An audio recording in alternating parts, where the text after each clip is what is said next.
Hello students, welcome to all of you on my YouTube channel Shukla and company. आज हम अपने GST के class को कंटिन्यू करते हैं। क्लास को स्टार्ट करने उससे पहले आपके जो क्वेश्चन है जिसका आंसर आपको आज के कमेंट बॉक्स में देना है, उस क्वेश्चन को आप ध्यान से सुन लीजिए कि पहला क्वेश्चन आपका है इनपुट जीएसटी किसे कहते हैं। दूसरा क्वेश्चन आपका है आउटपुट जीएसटी किसे कहते हैं। थर्ड क्वेश्चन आपका है inter state transaction and intra state transaction में डिफरेंस क्या है। ओके, अब हम बात कर लेते हैं कुछ बच्चों का जो पिछली क्लास से रिलेटेड डाउट था, उस डाउट्स के बारे में, फिर आज के टॉपिक को कंटिन्यू करते हैं। कुछ बच्चों ने बोला कि सर मान लीजिए हमारा जो इनपुट जीएसटी है फॉर एग्जाम्पल कि 20,000 है और मेरा जो आउटपुट जीएसटी है वो मेरा है 15,000। मीन्स हमने पे किया 20,000 और मेरा आउटपुट जो है मीन्स हमने कलेक्ट किया 15,000, तो हमने पे कर दिया है 5,000 एक्स्ट्रा। इसको हम क्या करेंगे बेटा, हम आपको लास्ट क्लास में बताते हैं आप गोइंग कंसर्न प्रिंसिपल को मत भूलिए। मीन्स बिजनेस जब अकाउंट आप पढ़े हो तो उसमें क्या है कि गोइंग कंसर्न कॉन्सेप्ट आपका बोलता है बिजनेस की लाइफ इनफाइनाइट है। कहने का मतलब बिजनेस हमारा अनंत काल तक चलता है। आप जो इसको सोच रहे हो as a individual point of view से सोच रहे हो, और हम जो जीएसटी पढ़ रहे हैं, ये जो टैक्सेशन का हम काम कर रहे हैं, ये हमें बिजनेस ऑर्गेनाइजेशन के पॉइंट ऑफ व्यू से सोचना है। क्या आप ये बताइए कि बिजनेस जो फॉर एग्जाम्पल हम कह रहे हैं कि 30 अप्रैल को आप कैलकुलेट करिए पूरा और आपके पास 5,000 एक्स्ट्रा आ रहा है, क्या आप पे करिए। क्या 30 अप्रैल के बाद आपका बिजनेस नहीं चलेगा? बिजनेस की लाइफ तो हमारी इनफाइनाइट है। अगर इन केस आप ये सोच रहे हो कि आपका बिजनेस नहीं चलता, मीन्स आप अपने बिजनेस ऑर्गेनाइजेशन को बंद करना चाह रहे हो, तो इस 5,000 को आप क्या कर सकते हो, रिफंड के लिए गवर्नमेंट से क्लेम कर सकते हो कि हमने पे किया था 20,000, मेरा टोटल टैक्स लायबिलिटी हो रहा है 15,000 का जीएसटी का, तो आप 5,000 जो एक्स्ट्रा पे किए हैं उसको हमें रिफंड करिए। लेकिन अगर आप as a individual means as a customer बात कर रहे हो तो कस्टमर के लिए तो जीएसटी का बात ही नहीं आएगा, मीन्स रिफंड वगैरह का, क्योंकि कस्टमर के ही ऊपर अल्टीमेट बर्डन पड़ता है टैक्स का, इनडायरेक्ट टैक्स का। हम बताए थे कि अल्टीमेट बर्डन जो है कस्टमर की, जैसे हम ही है फॉर एग्जाम्पल कि अगर कोई एक मार्कर लेकर आ रहे हैं, इस मार्कर में 10 रुपए का परचेज किए हम, तो 8 रुपए हो सकता है इस मार्कर का प्राइस हो, 2 रुपए हम इस पे जीएसटी पे किए हो, तो इस जीएसटी का हमें कोई बेनिफिट नहीं मिलने वाला। जो हम यहाँ पे हम इनपुट जीएसटी दिए हैं तो हमारे पास आउटपुट जीएसटी तो कुछ नहीं होने वाला है। क्या हम इस मार्केट को फर्दर सेल करने वाले हैं? इस मार्केट को हमें सेल नहीं करना। अगर हम सेल कर दें तो इस पे आउटपुट जीएसटी मेरे पास आता, तब हम ये सोचते हैं कि क्या करना है। लेकिन ये बात जो हो रही है बिजनेसमैन के पॉइंट ऑफ व्यू हो रहा, तो बिजनेसमैन तो अपना बिजनेस को कंटिन्यू करेगा। फिर जब अगले महीने में हो सकता है उसका इनपुट जीएसटी कम हुआ हो और आउटपुट जीएसटी अधिक हो तो उसको पे करना पड़ेगा। तो इस तरीके से आप सोचिए, थोड़ा अपने माइंड को ब्रॉड लेवल पे ले चलिए। ठीक, अब आते हैं हम आज के टॉपिक पे। देखिए बेटा, कुछ और चीजें हैं जिस पर आपका जीएसटी नहीं लगता है और लॉजिक भी है। जीएसटी नॉट लेविड मींस आप कह सकते हो कैपिटल या ड्रॉइंग पे करने का मतलब कि जब कोई बिजनेसमैन बिजनेस को स्टार्ट कर रहा है, जो पूंजी लगाता है तो उस पूंजी पे जीएसटी नहीं लगता। क्या वहां पे कोई ऐसा ट्रांजेक्शन हो रहा है, आप देख सकते हो यहाँ से, कि जिसमें परचेजिंग या सेविंग्स ऐसा कुछ हो रहा है, वो तो कैपिटल ला रहा है, बिजनेस में लगा रहा है। या जब कोई बिजनेसमैन विड्रॉ कर रहा है अपने पर्सनल यूज के लिए कुछ भी, तो क्या उस पर जीएसटी लगाना वाजिब है? नहीं, यहाँ पे कोई बिजनेस ट्रांजेक्शन नहीं हो रहा। फिर कैश डिपॉजिट इनटू बैंक या कैश विड्रॉ फ्रॉम बैंक, आप अपना पैसा ले जाओ बैंक में जमा करने या अपना पैसा बैंक से निकालो, क्या उस पर जीएसटी लगा देना चाहिए? कभी नहीं, इस पे भी नहीं लगेगा जीएसटी। फिर cash paid to creditor means creditor की बात है कि अगर आप किसी से उधार खरीदे थे उसको कैश आज पे करो, क्या इस पे जीएसटी लगना चाहिए? नहीं। अब हम ये नहीं कर रहे हैं, आप ध्यान दीजिएगा। ऐसा क्यों हो रहा है कि आप ये मत सोचिए सर बोले जीएसटी नहीं लगेगा। अब जब उससे उधार खरीदे होंगे, फॉर एग्जाम्पल आज हम गए किसी शॉपकीपर से परचेज करके आए हैं 10,000 रुपए का सामान उधार, तो क्या वो आज ही के दिन हमें जीएसटी नहीं लगाया होगा उस 10,000 में? कि क्या वो उस चीज का इंतजार करेगा जब एक पेमेंट करने आएंगे तब हम उनके ऊपर जीएसटी लगेंगे? ऐसा नहीं होता है। मैं जो 10,000 का मेरा बिल बना होगा उसमें ऑलरेडी जीएसटी का अमाउंट ऐड हो चुका होगा, तो हम उधार खरीद के आए हैं, फिर अगले दिन जा रहे हैं पेमेंट करने, तो फिर से मेरे ऊपर जीएसटी लगे, ऐसा नहीं होगा। सेम वही कॉन्सेप्ट आता है cash receive from debtors, means अगर हम किसी से पैसा ले रहे हैं उधार, हम उसको बेचे थे तो उसके ऊपर भी जीएसटी नहीं लगेगा, वो जीएसटी जिस टाइम हमने सेल किया होगा उस टाइम लगा दिए होंगे। फिर bad debts recovery, bad debts recovery का मतलब क्या कि जिसको आप पहले बैड डेब्ट्स मान चुके थे, मीन्स उसको राइट ऑफ कर चुके थे, फिर से उसका रिकवरी हो रहा है, आपको बाद में पैसा मिल रहा है, इसको जनरल इंटरेस्ट बहुत अच्छा समझा गया। तो ऐसे केस में भी जीएसटी नहीं लगेगा, क्योंकि बेटा जब आप जिसको सेल किए रहे होंगे डेटर्स को उस पर जीएसटी लगाए होंगे, फिर हो सकता है आप उसको बाद में बैड डेब्ट्स माने होंगे, फिर उसी का रिकवरी हो रहा है, तो ऑलरेडी उस टाइम आपका जीएसटी लग चुका था, दोबारा जीएसटी नहीं लगने वाला है। तो एक चीजें हुई आपकी जीएसटी नहीं लगने की, और जो पिछले क्लास को हम और ऐड कर दिए, मीन्स किन किन चीजों पे एग्जेम्प्ट है जीएसटी से। फिर हम बात करते हैं जनरल एंट्री की, आते हैं अपने जनरल एंट्री के कॉन्सेप्ट पे कि हमें एंट्रीज क्या करनी होती है। फॉर एग्जाम्पल गुड्स परचेज, अगर हम सामान खरीद रहे हैं तो इसके पहले जो आप लोग एंट्री करते थे, हम यहाँ पे मानकर चले कैश बेसिस पे, तो आप पहले एंट्री करते थे purchases account debit to cash account या बैंक अकाउंट कर सकते हो। अगर यदि आपका क्रेडिट रहता तो यहाँ पे क्या करते, to creditors means name of the person कर देते जिससे आप क्रेडिट पे उधार ले रहे थे। अब यहाँ पे हमारा जब जीएसटी का कॉन्सेप्ट इंक्लूड होता है, हम यहाँ पे लिख सकते हैं to input CGST account debit input S GST account debit. ये आपका तो ऐड हो जाएगा जीएसटी का, मीन्स एक सेंट्रल गवर्नमेंट का टैक्स, दूसरा स्टेट गवर्नमेंट का टैक्स है।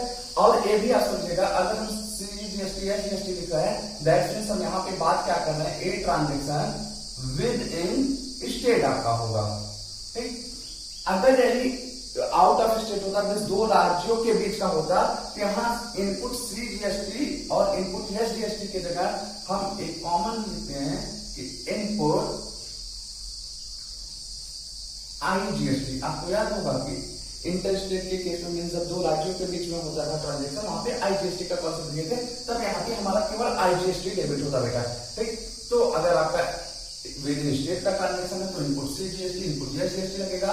अगर आपका दो राज्यों के बीच मीन्स आउट ऑफ स्टेट से हो रहा है तो इनपुट आईजीएसटी लगेगा, जिसमें हम बताए थे सेंट्रल गवर्नमेंट और स्टेट गवर्नमेंट दोनों का मिक्सअप होता है। तो ये हुआ हमारा परचेज से रिलेटेड। अगर यही क्रेडिट परचेज होता तो यहाँ पे टू क्रेडिटर्स हो जाता। आते हैं गुड्स सोल्ड पे, तो बात करते हैं यहाँ पे अगर हम बेचते थे तो हम यही करते थे cash account debit to sales account. अब यहां पे बेटा आपका जीएसटी का भी कॉन्सेप्ट आ गया, तो to output CGST account to output SGST account. अगर यही हम बोले कि आपका दो राज्यों के बीच का ट्रांजेक्शन है तो दोनों की जगह एक आपका हो जाता टू आउटपुट आईजीएसटी अकाउंट, ये बात। और अगर यही क्रेडिट आपका सेल्स होता है तो यहाँ पे आप डेटर्स जिसको सेल करते हैं उसका नाम लिख देते हैं। फिर हम बात करते हैं एसेट्स परचेज की बेटा। अगर आप कोई जैसे फर्नीचर परचेज करो, बिल्डिंग परचेज कर रहे हो, इसके पहले जो आप लोग एंट्री करते थे तो assets account debit to cash account ये होती थी। तो हम यहाँ पे अब जीएसटी अगर लगाना है तो to input CGST account debit to input SGST account debit. ये आपका कॉन्सेप्ट हुआ बेटा कि अब बार बार हम इस चीज को रिपीट नहीं करेंगे, मींस आईजीएसटी का लगाना है। आप समझ सकते हो कि अगर हमारा आउट ऑफ स्टेट ट्रांजेक्शन है यहाँ पे आईजीएसटी लग जाएगा, अगर एक क्रेडिट पे परचेज हुआ होगा तो यहाँ क्रेडिटर का नाम हो जाएगा। एक्सपेंसेस पे की बात अगर हम करें, कोई भी एक्सपेंसेस पे करते हैं तो इसलिए हम पहले करते थे expenses account debit to cash account. तो यहाँ पे हमारा लग जाएगा जीएसटी का कॉन्सेप्ट है तो to input CGST account debit, sorry to बोली, इनपुट जीएसटी अकाउंट डेबिट, फिर इनपुट एसजीएसटी अकाउंट डेबिट, ये हुआ। अगर इनकम रिसीव की बात हो रही है तो मीन्स कैश का इनकम होगा हमारे पास, तो cash account debit to income account, जो भी इनकम आपको आ रही होगी, to output CGST account, to output SGST account.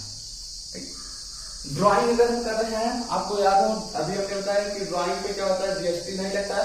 और लास्ट क्लास में हम ये भी बताए थे कौन कौन से ऐसे केसेस होते हैं जहां पे जीएसटी रिवर्स हो जाता है। मीन्स यहाँ पे हमने कोई ट्रांजेक्शन नहीं किया और जीएसटी रिवर्स करने का मतलब है कि जो हम यहाँ पे बताया कि इनपुट जीएसटी और आउटपुट जीएसटी में दोनों का हम क्या करते हैं, एडजस्टमेंट करते हैं।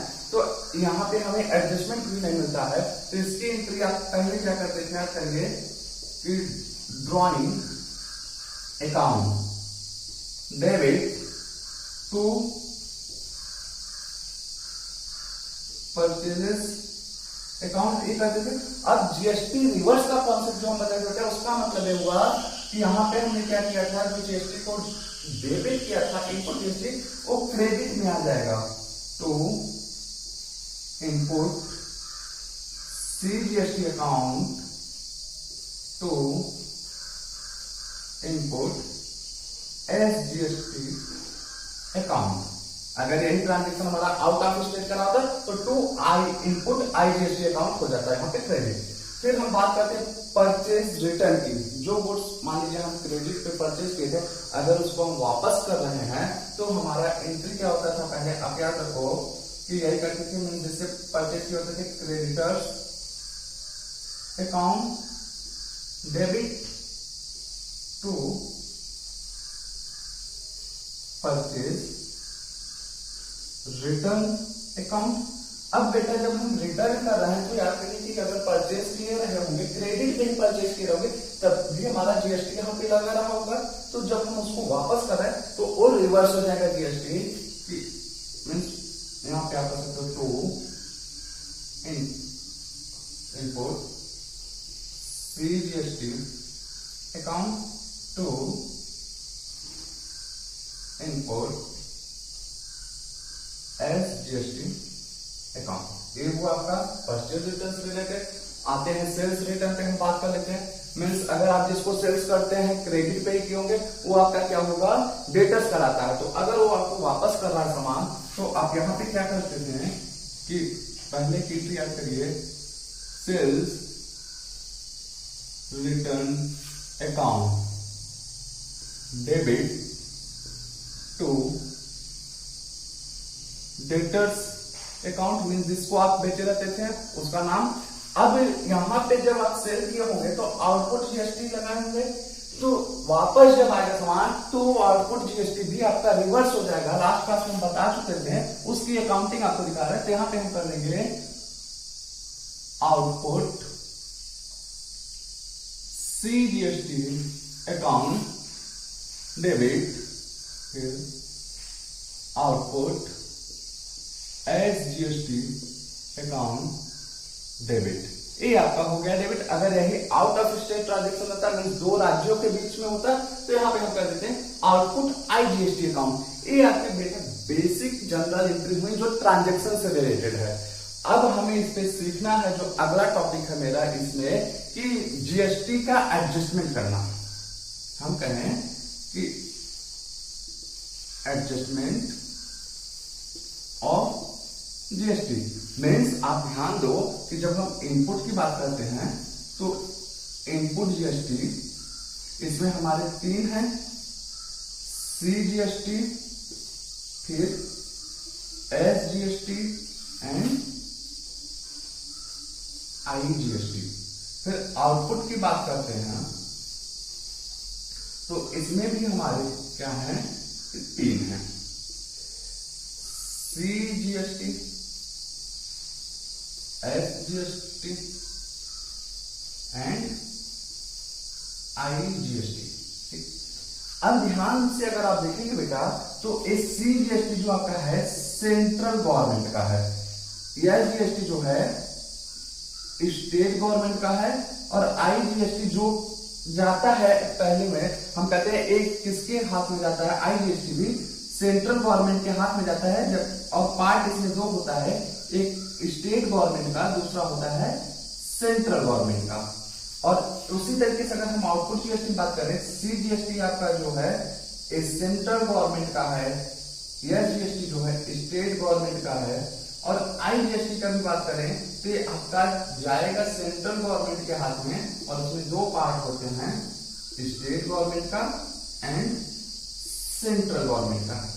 जब हम एडजस्टमेंट की बात कर रहे हैं, मीन्स इनपुट जीएसटी जो हम क्या किए हैं, पे कर चुके हैं, आउटपुट जीएसटी जो कलेक्ट किए हैं, उन दोनों को प्लस या माइनस करके हमें एक्चुअल टैक्स लायबिलिटी अपनी निकालनी है। मीन्स किस गवर्नमेंट को हमें कितना पे करना है, कहने को मतलब हम सेंट्रल गवर्नमेंट को कितना पे करेंगे, स्टेट गवर्नमेंट को कितना पे करेंगे, ये हमें जब टैक्स लायबिलिटी निकालना है तो इसका कैलकुलेशन हम किस तरीके से करेंगे कि अगर हम बात करें इनपुट CGST को किससे किससे माइनस कर सकते हैं। जैसे हमारा जो होता है इनपुट और आउटपुट, ये दोनों एक दूसरे से माइनस किए जाते हैं। आप देख सकते हैं कि इनपुट से हमने आउटपुट को माइनस किया, तो अगर हमारे तीन यहाँ पे आ रहे हैं तो यहाँ पे कौन कौन से ऐसे पेयर बनेंगे जिसमें से कि मीन्स हम कह रहे हैं कि इनपुट में से आउटपुट को माइनस किया जा सकता है, या आउटपुट में से इनपुट को माइनस किया जा सकता है। मीन्स अगर मेरा आउटपुट एवब है, मीन्स हमने क्या किया है, कलेक्शन ज्यादा किया है,